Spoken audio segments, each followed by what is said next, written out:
We had Chris Jordan, and he talked about numbers, and I want to start off. I want to share a few numbers with you because while I'm standing here over the next few minutes making this introduction, 7 million messages are going to be sent on Facebook.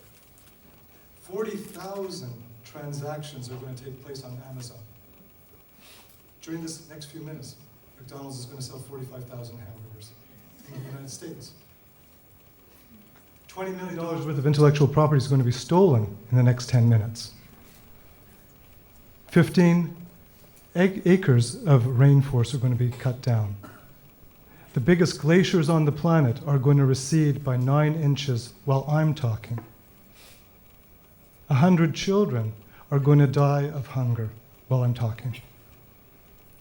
Now, all of this information comes from the internet. And you know, Google and Microsoft each maintain more than 1 million servers, more than 1 million servers as a platform for this information.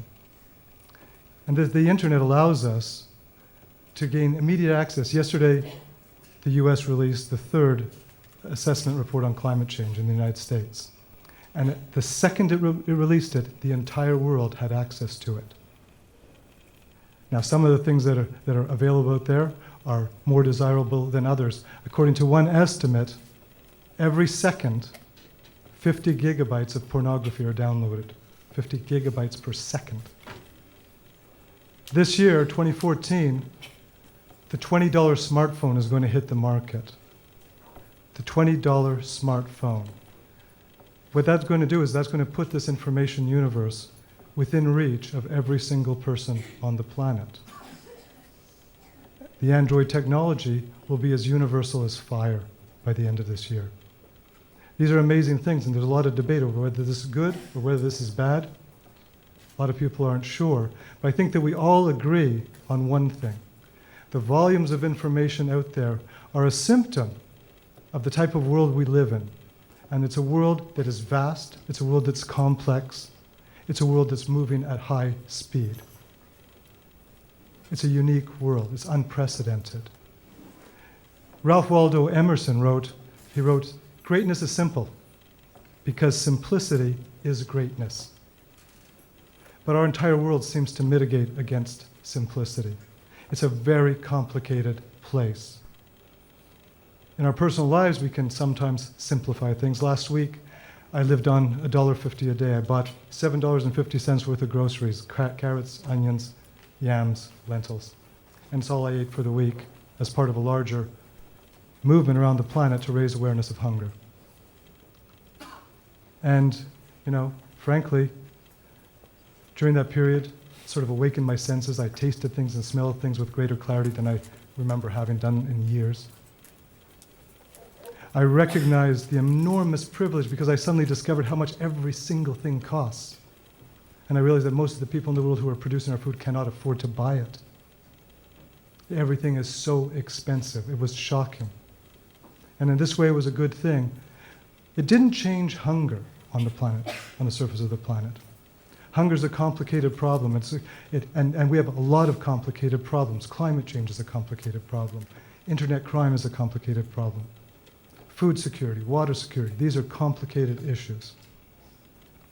And when we're confronted with these sorts of issues, 2 sorts of responses are very common. One is, these things are abstract. These are very abstract. Vast, complex, high-speed challenges are abstract. How do you make sense of 1.2 billion people living under conditions of chronic food insecurity? How do you make sense of a number like that?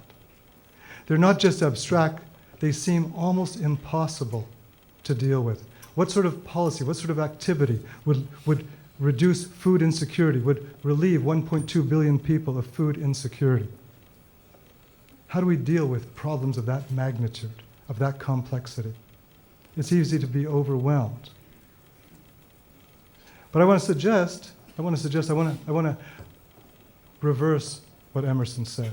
I want to suggest that it's also possible that in this age, greatness is possible in complexity. One of the great things about working at UCI is that this university has invested a great deal of research and education resources in understanding and studying these complex problems that challenge us in the 21st century. Social ecology and earth system science are two of the examples of pioneering work that is trying to understand these issues and make them manageable. And around the world, you're often confronted, when people hear about these things, with an attitude of being overwhelmed, of being resigned, of being pessimistic. And on this campus, everywhere you go, you're exposed to confidence, the type of confidence that comes from knowledge and understanding, from people believing we can understand these things and we can change them, we can make a difference on these issues.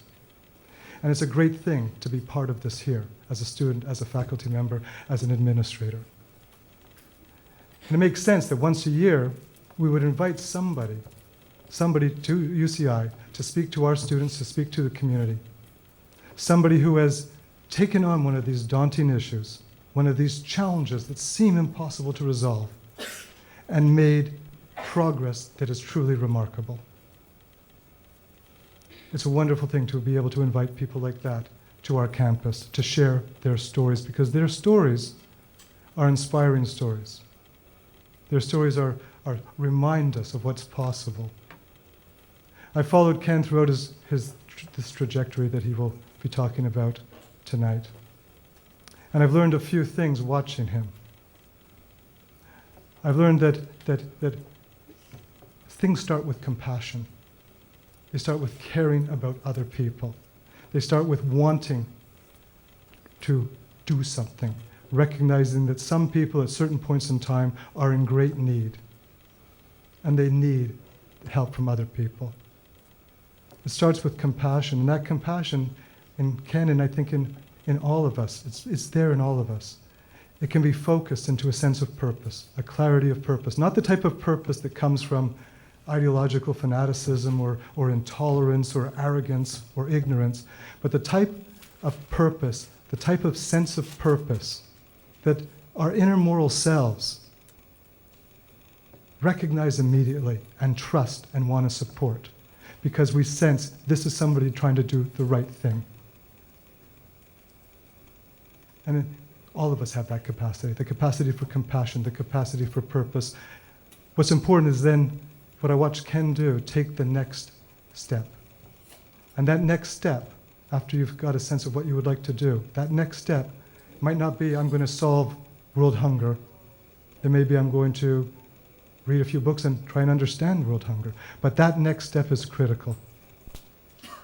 People are sometimes afraid to take the next step because they know, and this always happens, that once you've taken a first step towards a goal, you're going to start meeting obstacles. Sometimes it happens almost immediately. But what I recognize in Ken and in everybody who I've had on this stage over the years is that they all understand that obstacles can be surmounted. That's something that's universal, our capacity as people to solve problems. We're remarkably innovative.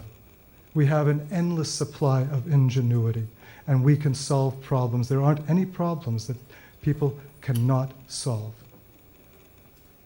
And finally, to actually make a difference, you have to take that, because while compassion and purpose and the ability to innovate are universally distributed, the capacity to do things is not. That's uneven, that's unequally distributed.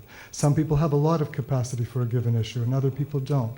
And so we need to build bridges between those who have capacity and those who don't on the issues that are truly important, the issues that mean something to us, the issues that trigger our compassion. I've learned watching Ken that we have absolutely entered an age where the problems are vast, complex, high speed, and daunting. But I've also learned from him that our capabilities are equally daunting. What we can bring to these problems is just as daunting. And when you combine passion with capability, you have the opportunity to bend the world toward dignity. And that's something that every single one of us in this room has that potential. Ken is a graduate of Georgetown University. He's the co-founder of the Landmine Survivors Network, a leader of the international campaign to ban landmines, which won the Nobel Peace Prize in 1997. He's a professor at James Madison University and the director of the Center for International Stabilization and Recovery. He's a remarkable person. He's this year's recipient of the Human Security Award. Please join me in welcoming Dr. Ken Rutherford.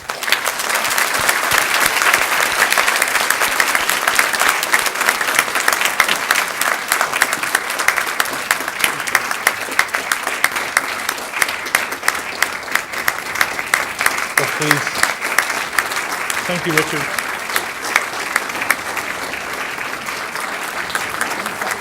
Thank you, everybody. It is a wonderful honor to be here at UCI Irvine with Dr. Richard Matthew, Dean Janess, thank you, and General, thank you for your remarks. When you talked about your relative who was killed in Vietnam, where I'm going tomorrow, it touches me. It is wonderful to be here for a lot of reasons. I can't believe I'm here. I can't believe I'm in front of you. And the presentation I'm about to give is personal. I've talked to Dr. Matthew, and this is a presentation that is deeply personal. I've been working on it for a couple days, and I hope you get something out of it. So my career started in West Africa and Mauritania. I speak Fulani, it's a West African language. I was in the Peace Corps and worked for the UN, and later got my MBA. And I had some nice job opportunities, and I decided to go to Somalia in 1993, which is where the world came together to feed a starving population. And I was 31 years old. I was running a project in southern Somalia. The famine was over with. Have you seen the movie Black Hawk Down? That happened later. I was there when that happened, but I got there to help promote economic stabilization in different parts of a volatile country. And this is a refugee camp in southern Kenya. That's my team in the upper right. It's one of the best jobs I ever had. These were my guards. It was really the first humanitarian operation in the world where you needed guards. Now you need guards. I was in Colombia last month, and we had 16 guards with us going outside of Medellin. But the decision here was, do you have them in your car or do you have them out of your car? There's pros and cons to each, and it's a decision you made every day. If you have them in your car and there's a roadblock or an ambush, these guys are not going to give up their guns. And there's going to be a firefight and you're going to be in the middle of it. But if you have them in front, they could leave you, they could abandon you, etc. So this is my Toyota Land Cruiser. It was one of the last days it existed. Part of the operation, I'll just go over a couple slides here, was the first time where U.S. soldiers went for humanitarian relief to feed a starving population. It was called Operation Restore Hope. It was a good operation. Any problems with this? There you go. So basically in the upper corner is psychological operations. You go in with power, but you want to be friends. You want to be friends with who you're working with. But you want to show use of force, especially with helicopters in the air, etc. And as you know from Black Hawk Down in the lower right, it ended up in one of the bloodiest UN operations ever. It was the bloodiest UN operation up until that time. This is my driver, Mohammed Hassan Dwali. He was the son of a local warlord. And I was going around southeastern Somalia trying to work with different groups on promoting economic aid. This is not working. There you go. So I would sit in the middle front seat. My legs were angled to the right. Translator to the right. My driver to the left. And I would have Islamic elders in the back seat because I was running microcredit programs and I was trying to do it by the Quran, using Quranic banking laws to help the population. And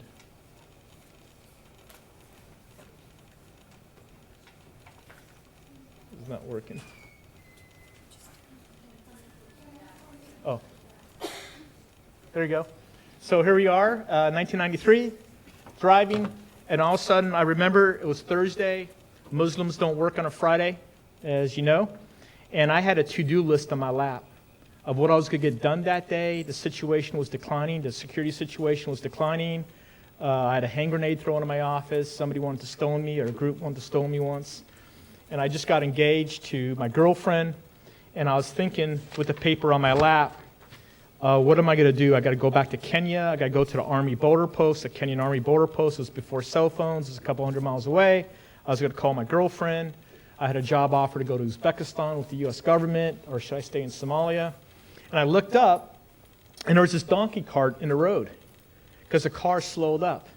I remember I looked up, and then everything turned to black. I couldn't see. And when it cleared, it was dust. There was a foot on the floorboard. And I looked to Muhammad to my right, and I wondered, like, is that your foot, Muhammad, or mine? And he looked at me, and he was black, but he was white because he was covered with dust. And then he got out of the vehicle. And I tried to get out of the vehicle. Everybody in the second seat got out. Let me just show you here. That's where the landmine was. Right there, you can see how the car turned. When we slowed, we hit it because the donkey cart saved us, and the car shot to the left. And so the explosion didn't carry underneath the car, and still to this day I'm like, how did that happen? If we were driving at a normal rate of speed, we would have all been dead, because the explosion would have carried underneath the car. That's the right front of the car, and you can see how the door is open. Muhammad crawled out of that. And I tried to follow him, and I couldn't move. And Muhammad was my eyes and ears through Somali culture. There's another scene of the driver's side of the door. And here, I grabbed the steering wheel, and I pulled out, and the foot came with me. It was mine. And you could see, right on the driver's side, that's my blood. I put my legs up on the driver's side, or what was left of my legs, and I tied tourniquets right below my knees. And I kept on trying to put my foot back on, my right foot, and it kept on falling off.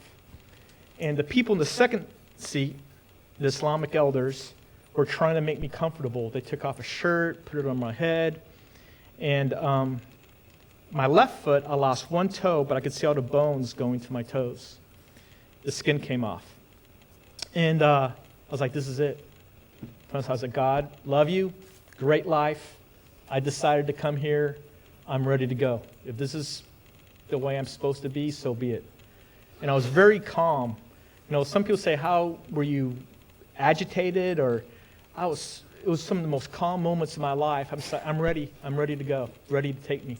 I was looking up, and it was blue sky, white puffy clouds, and then I started coughing up blood, and I thought I had internal injuries, and it was pulling on my chest. And I realized I had a radio because of what happened in Black Hawk Down with so many American soldiers. They gave me a radio, and it was attached to my belt clip.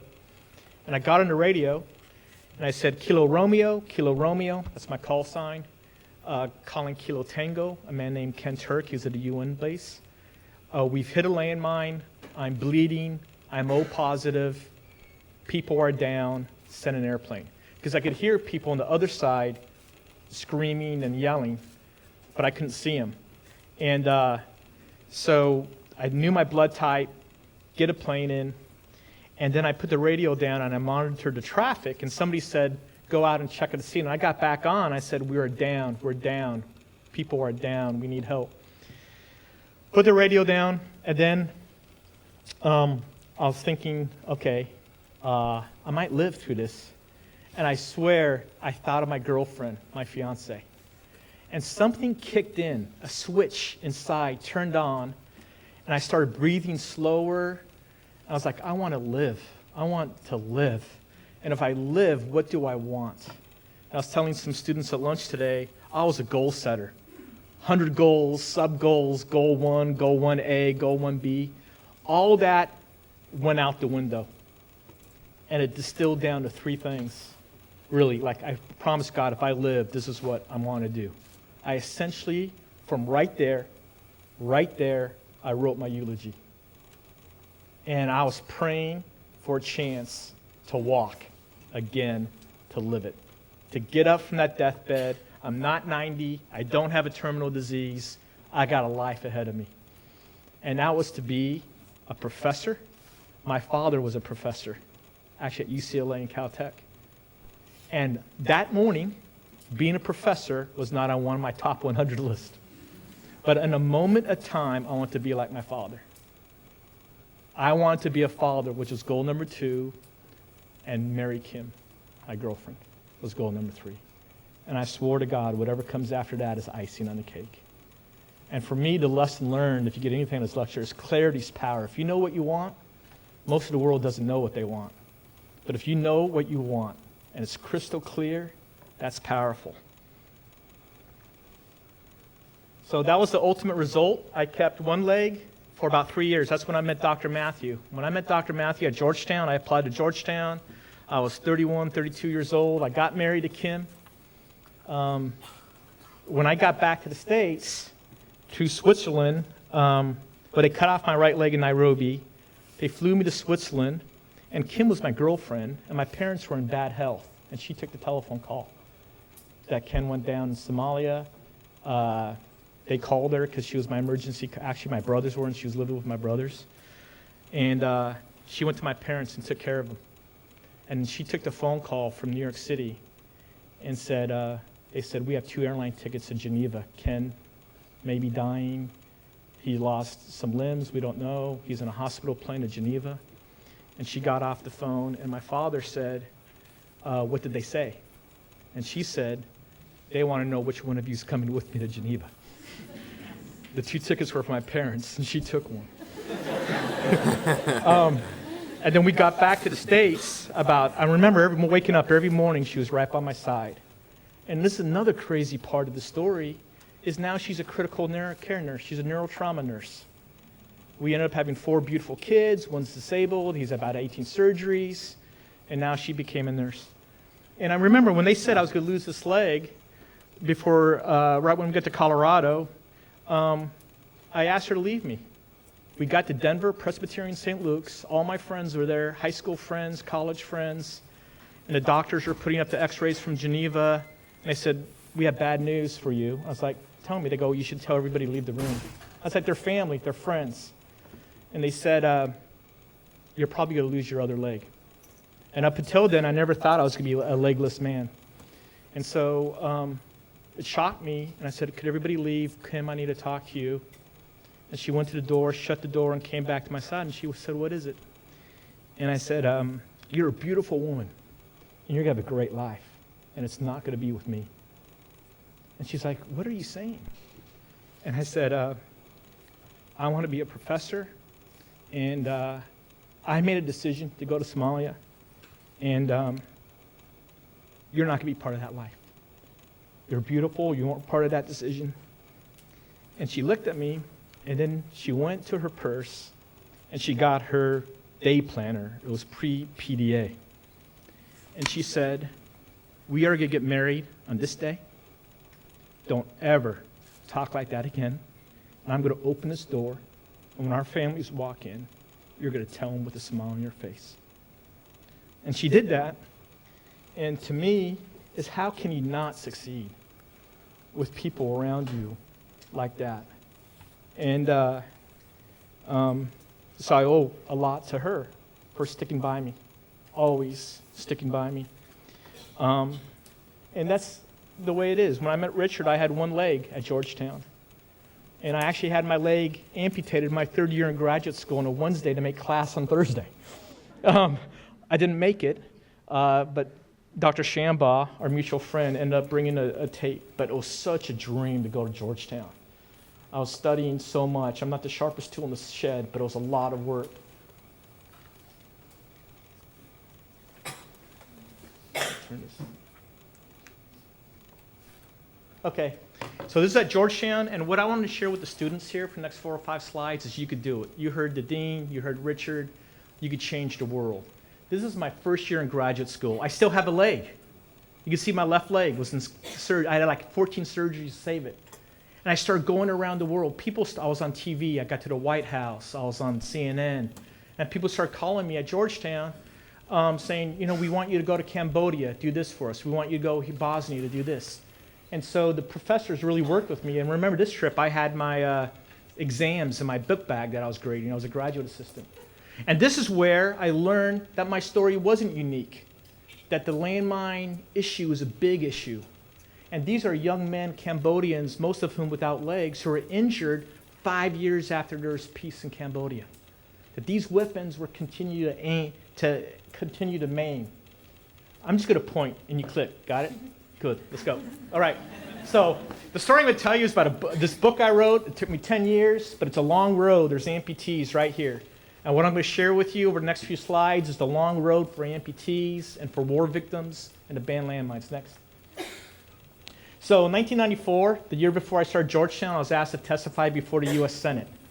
And this is where Senator Leahy, Tim Reeser, was on CNN, CBS that night, was that this is a weapon of mass destruction that moves in slow motion.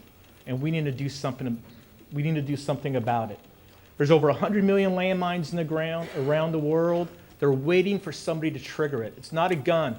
A gun is where you point and shoot. A landmine is a victim-activated weapon. For this weapon to go off, the victim needs to trigger this weapon. And as the general said earlier, these weapons are used in war. They're long-lasting. When the soldiers go home, when there's peace, these weapons continue to function. In over 50 countries around the world last year, there are landmine accidents. Over 35 of them are at peace. Next.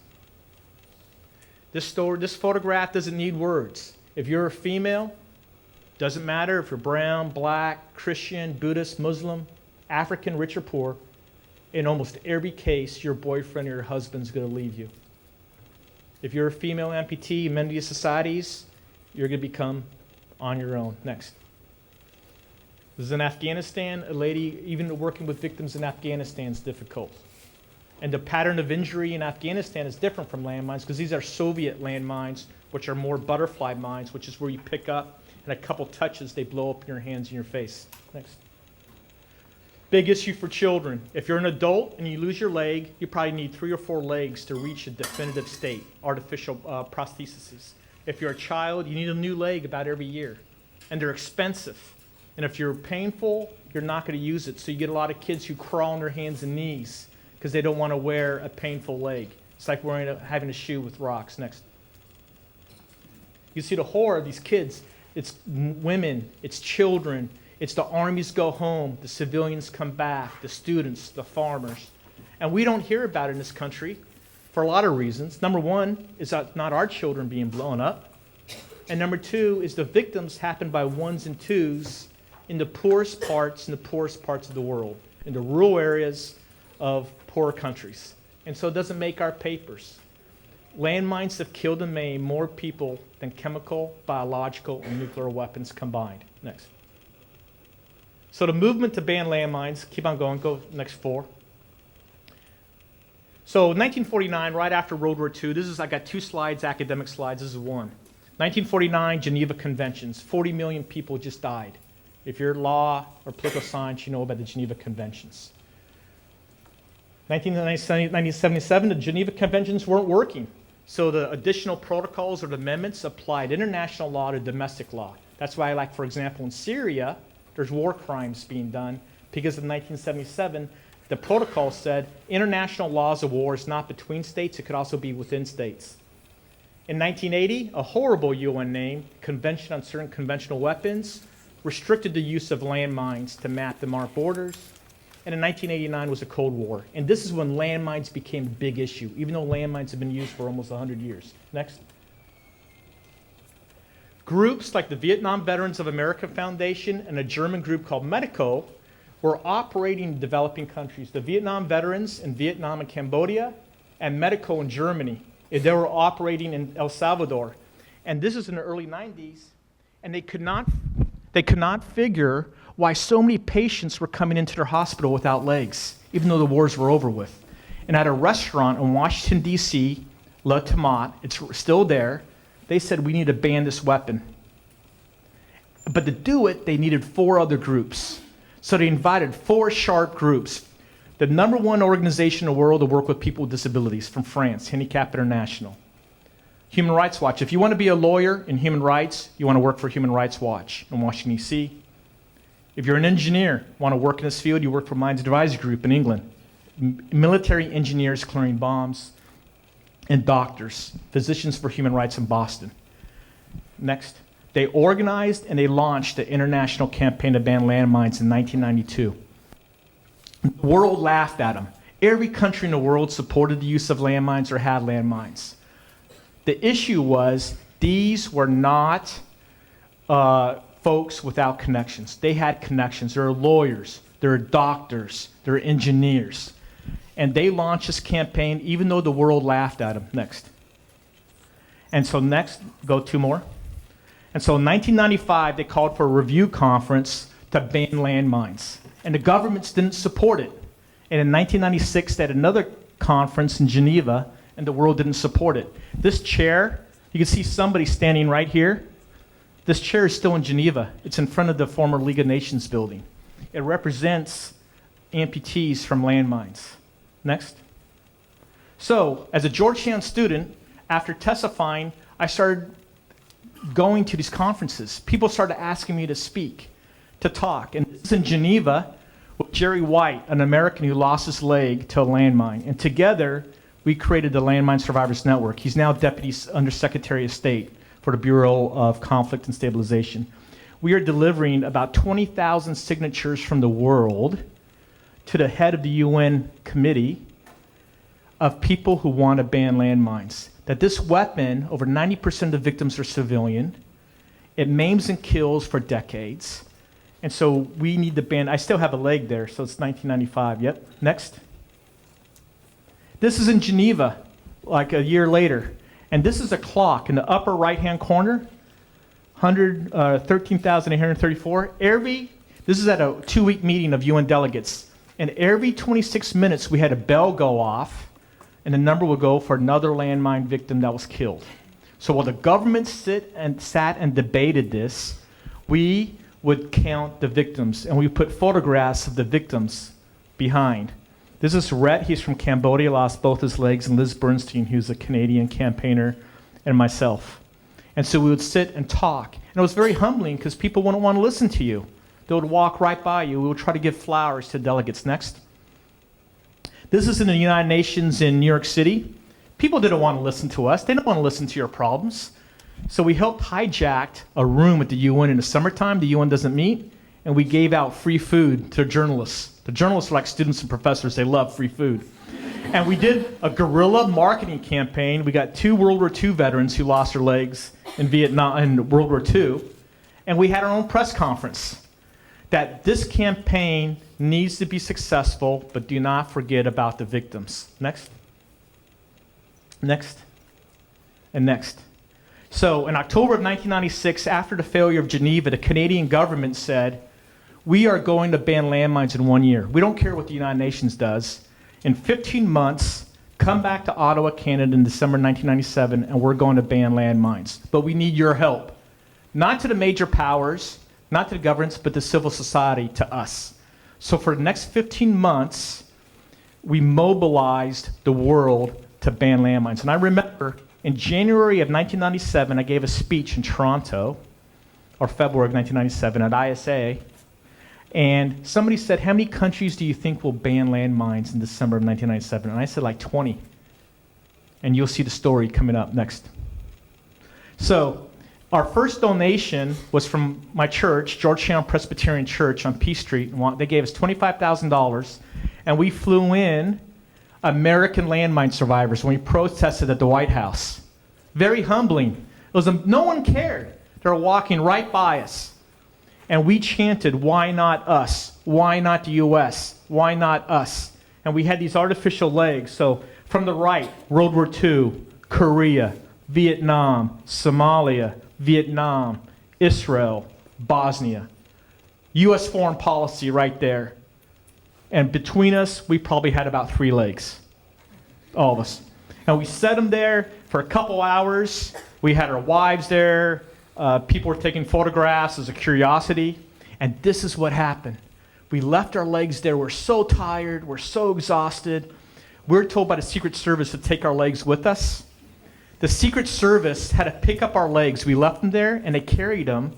And the Washington Post carried a photograph the next day in the newspaper and said, American Landmine Survivors protest U.S. policy.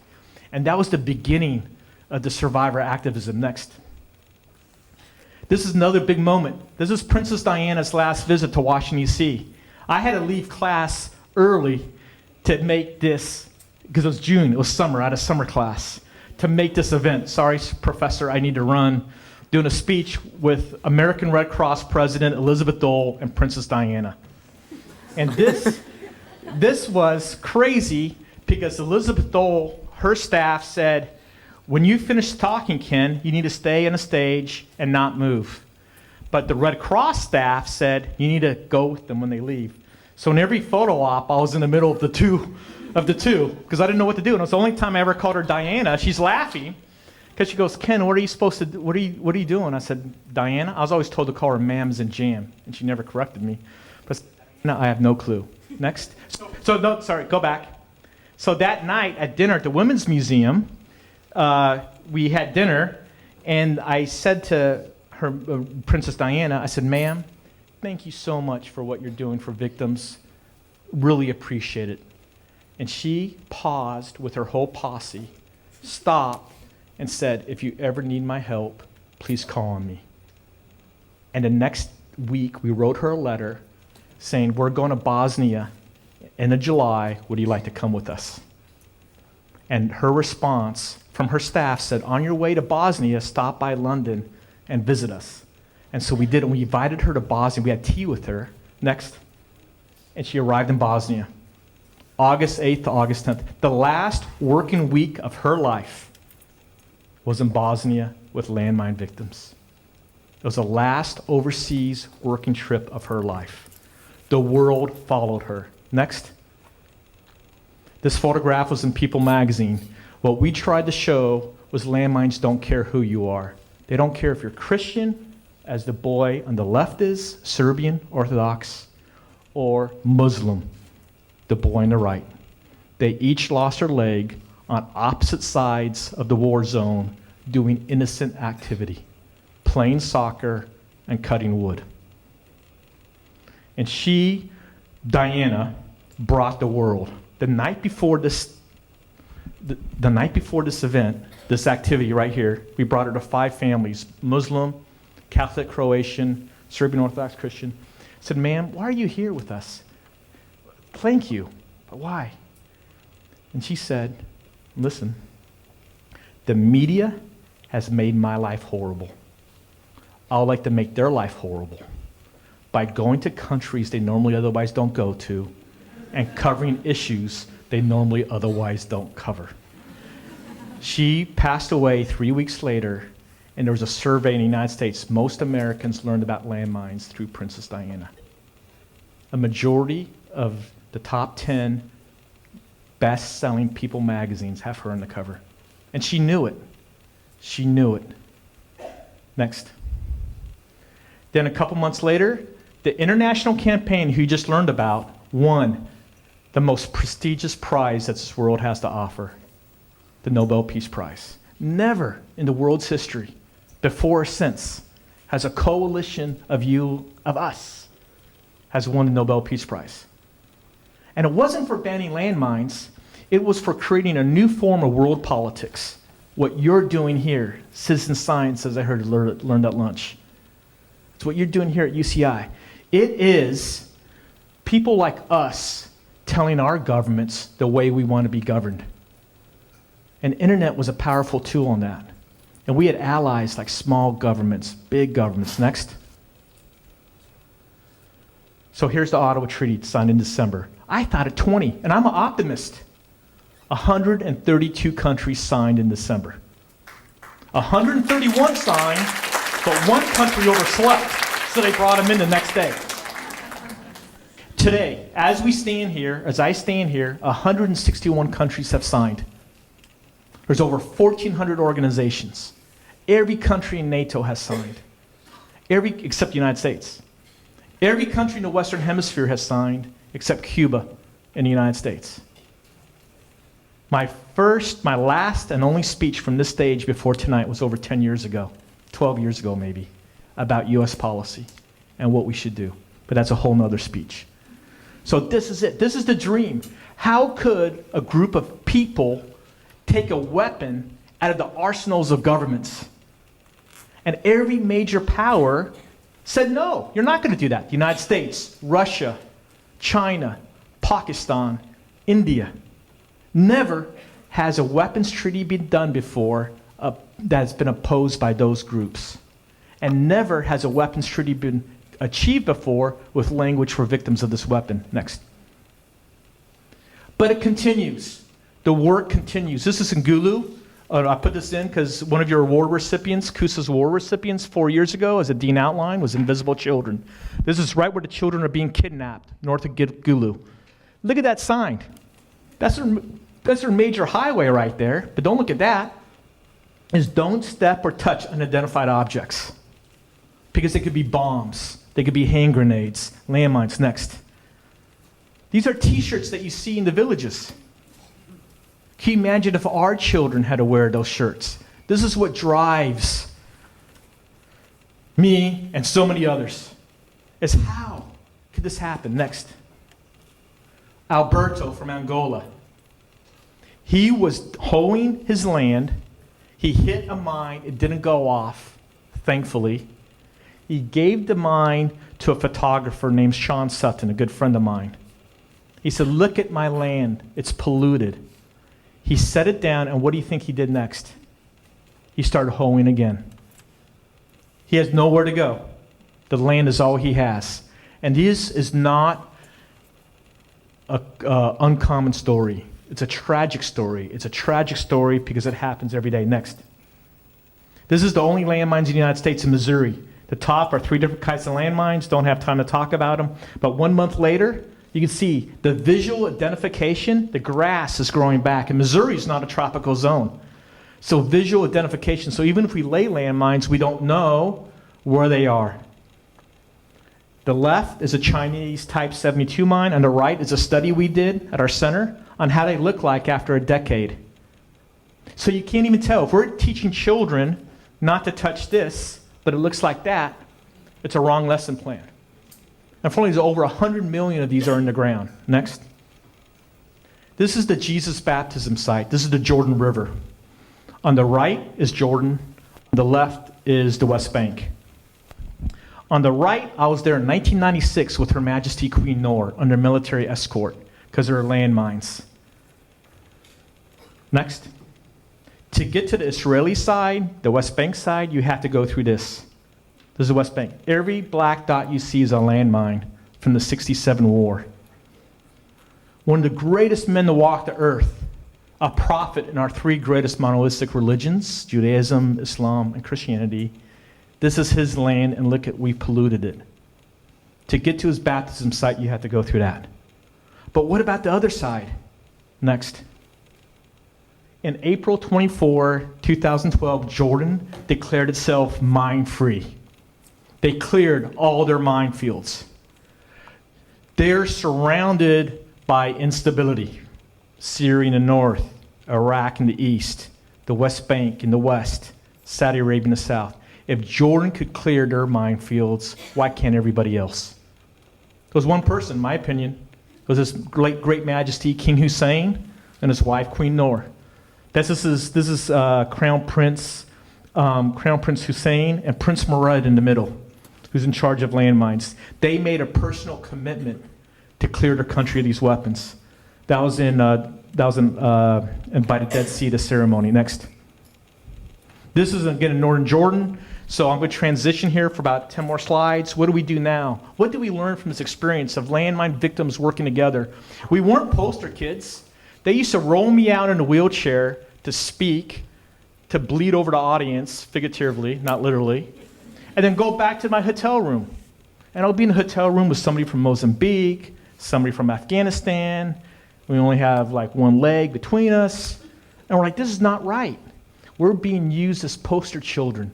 We get it. The issue is good, but we've lost our legs but not our minds. And so that's why we want to rally survivors and victims. Like if you're going to use our name, we want to say that there should be assistance for victims of this weapon. If you're going to ban this weapon, a comprehensive solution includes survivors. So we started doing peer support programs. These are working with former child soldiers, a high suicide rate among the returned child soldiers. You've seen Invisible Children. The rest of the story is that when they do come back, there's a high rate of suicide. They've seen and done things that you only can imagine. Next. This is the State Department. This is one thing we do at my center is we do the State Department. We produce a State Department annual report on conventional weapons destruction, about $160 million to destroy weapons around the world. A program that we believe in. We're doing a lot of work in Libya. Next. And this is our journal. You can go to our website. It's the #1 journal in the world on landmines. Believe it or not. 3 times a year. It's been being published for 16 years. Every issue is online for free. Next. And then Hillary Clinton said, thank you for your work. And come to the State Department. That's some of my team. She's in Vietnam right now. That's where I'm going tomorrow morning. Come back in 2 weeks, and I'll join her in Tajikistan, where we're training management unexplored ordnance teams along the Tajik-Afghan border. Next. This is our big issue. This is why we're going to Vietnam.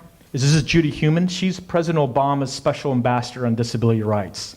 The first international law that President Obama signed was a Convention on the Rights and Dignity of People with Disabilities. It still hasn't entered the Senate, but the only way I survived at Georgetown was the Americans with Disabilities Act. I would go to the library where I had a private room, and I'll go to sleep. I'll take my pain medicine and fall asleep. My wife would drop me off at 6 a.m. The library would open up at the Carroll, the one section. 8 o'clock, the rest of the library open up. I'll go there, study for 12 hours or 10 hours, and I'll sleep a lot. The Americans with Disabilities Act allowed me to compete with the able body. And this is what we're trying to bring around the world right now. This is the mission of what we're trying to do. Is one of the best exports we have is our laws. And one of them is the Americans with Disabilities Act. And specifically in Vietnam, they've passed a domestic disability law, but they're not implementing it. So we're launching a social media campaign over the next couple months in central Vietnam to promote the rights and dignity of people with disabilities. Next. This is in Vietnam. This is about 2 years ago. The lady in the wheelchair, this is a peer support. When we self-introduced, she started crying. She's beautiful, look at her. She started crying in front of everybody. And I asked the translator, I said, what is she saying? She didn't know that other people were in wheelchairs. She was in a village, she never got out, and she always thought she was different. And this is the first time where she was among her own. That's how peer support is so important. Next. Again, this is a program. This is Cameron, who's in, he used to work for us at the Landmine Survivors Network. I now brought him to JMU to work for us.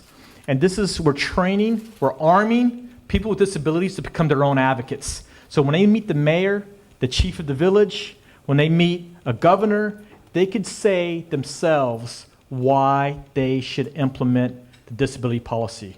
Hanoi did a great job. Hanoi passed this legislation. We're proud of our government. Thank you so much. Let's work together on this. Rather than bashing your hand on the table, like we want this and we want it now, no, is you work with them.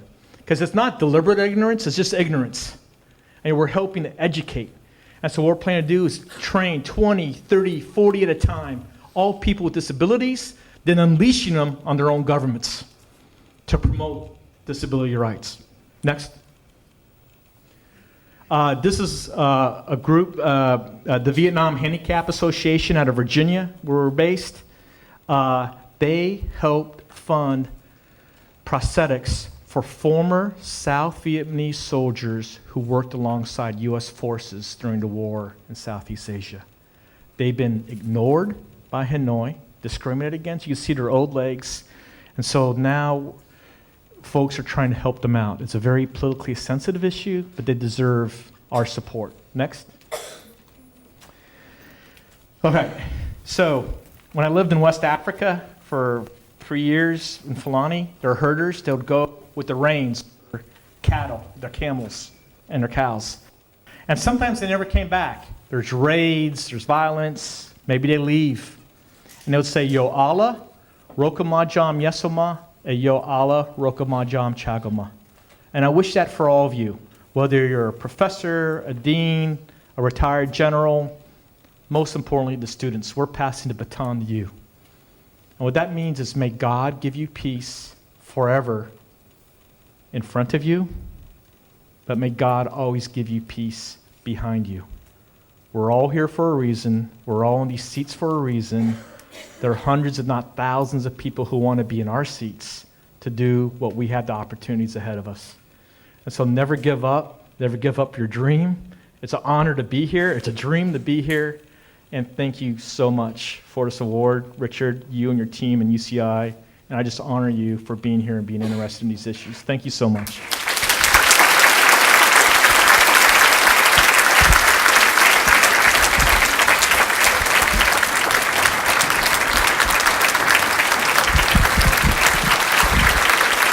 Thank you again. So, dear Dr. Rutherford, we are honored to recognize your remarkable efforts to mobilize assistance for the victims of landmines and other unexploded ordnance around the world, and your singular contributions to crafting and gaining international support for the Mine Ban Treaty. It is a great pleasure to name you as the recipient of the 2014 Human Security Award given by the University of California, Irvine's Center for Unconventional Security Affairs. Sincerely, Michael Drake, Chancellor.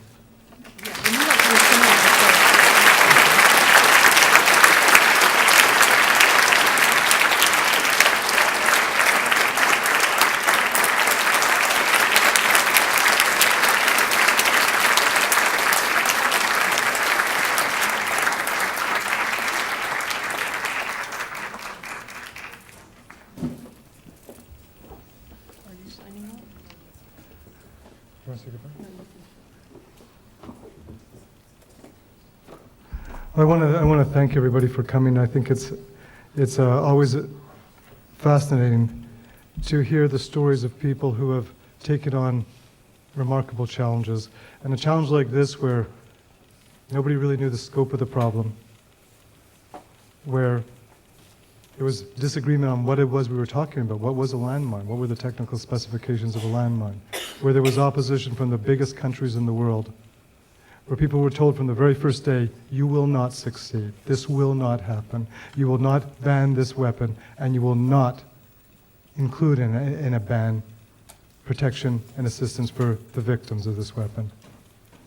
And to watch this unfold, driven just by people like us, so quickly and so effectively, it's truly remarkable. I invite you all to join us for a reception right outside this room. Ken will be there and happy to talk with you and answer your questions. Thank you for coming. Good night.